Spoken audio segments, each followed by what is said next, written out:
પાટણ જિલ્લા પત્રકાર એકતા પરિષદનો સ્નેહ મિલન સમારોહ. પાટણ જિલ્લાના સમી તાલુકાના વરાણા ગામ ખાતે પાટણ જિલ્લા પત્રકાર એકતા પરિષદનો સ્નેહ મિલન સમારોહ યોજાયો હતો, જેમાં અતિથિ વિશેષ પૂર્વ કેબિનેટ મંત્રી દિલીપજી ઠાકોર, રાધનપુર ધારાસભ્ય લવિંગજી ઠાકોર ઉપસ્થિત રહ્યા હતા, જેમાં મોટી સંખ્યામાં પત્રકાર મિત્રો તેમજ રાજકીય આગેવાનો હાજર રહ્યા હતા. રાધનપુર વિસ્તારના ધારાસભ્ય લવિંગજી ઠાકોરે જણાવ્યું હતું કે પત્રકાર એ સમાજનો રીસો છે, જે નાની મોટી તમામ ઘટનાઓને ઉજાગર કરવાનું કામ કરે છે. પૂર્વ કેબિનેટ મંત્રી દિલીપકુમાર ઠાકોરે જણાવ્યું હતું કે અત્યારના સમયમાં પત્રકાર, પોલિટિક્સ અને પોલીસ પર લોકો અનેક પ્રકારના ગંભીર આક્ષેપ કરતા હોય છે, પરંતુ સાચા અર્થમાં એવું હોતું નથી અને પત્રકાર એ હંમેશા સત્યને ઉજાગર કરતો આવ્યો છે અને કરતો રહેશે. કાર્યક્રમના અધ્યક્ષ લાભુભાઈ કાથરોડિયાએ જણાવ્યું હતું કે અત્યારે હાલના સમયમાં પત્રકારો પર પોલીસ દ્વારા કાયદાનો દુરુપયોગ કરી ખોટા કેસમાં ફસાવવામાં આવી રહ્યા છે, તેમજ પત્રકારોની પડતર માંગણીઓ હજુ સુધી સરકાર દ્વારા ઉકેલવામાં નથી આવી, ત્યારે સત્વરે પડતર માંગણીઓ સંદર્ભે સરકાર દ્વારા સત્વરે ઉકેલ માટે માંગ કરી હતી. અહેવાલ અનિલ રામાનુજ, રાધનપુર. પાટણ જિલ્લા આયોજિત પત્રકાર સંમેલનમાં આપણી વચ્ચે ઉપસ્થિત રાધનપુર વિસ્તારના લોકપ્રિય ધારાસભ્ય,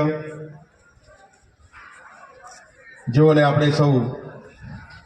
ભલા માણસના હુલામણા નામથી જેઓને ઓળખીએ છીએ, આદરણીય શ્રી લવિંગજીભાઈ ઠાકોર, ગુજરાત પત્રકાર એકતા પરિષદના પ્રમુખ આદરણીય શ્રી લાભુભાઈ, ગુજરાત પ્રદેશ મહિલા પત્રકાર પરિષદના પ્રમુખ બેન શ્રી સમીમબેન, મંચ ઉપર ઉપસ્થિત સૌ પાટણ જિલ્લાના પત્રકાર મિત્રોના આમંત્રણે ઉપસ્થિત સૌ પત્રકાર મિત્રો, સૌ રાજકીય આગેવાનો, સૌ સહકારી આગેવાનો અને સૌના આમંત્રણને માન આપીને આપણી વચ્ચે ઉપસ્થિત સમગ્ર ગુજરાતભરમાંથી આજે વરાણાની પવિત્ર ભૂમિ ઉપર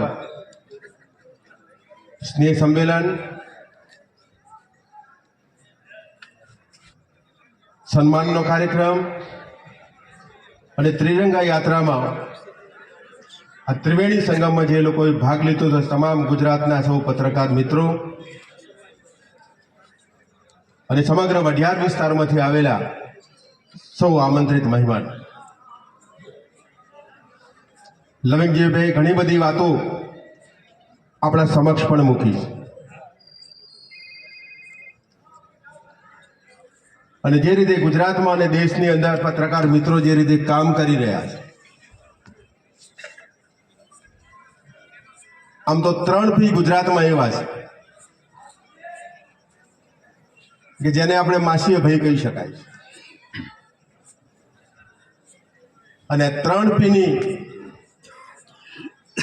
ઇમેજ પણ ગુજરાતમાં પ્રજા વચ્ચે ખૂબ ખરાબ ઇમેજ, પણ એ ઇમેજમાંથી આપણે હેમખેમ બહાર નીકળીને સારી એક ઇમેજ ઊભી કરવા દિશામાં આગળ વધવાની જરૂરિયાત છે. અને આ 3 P ની જો વ્યાખ્યા કરું તમારી વચ્ચે, એક તો ગમે તે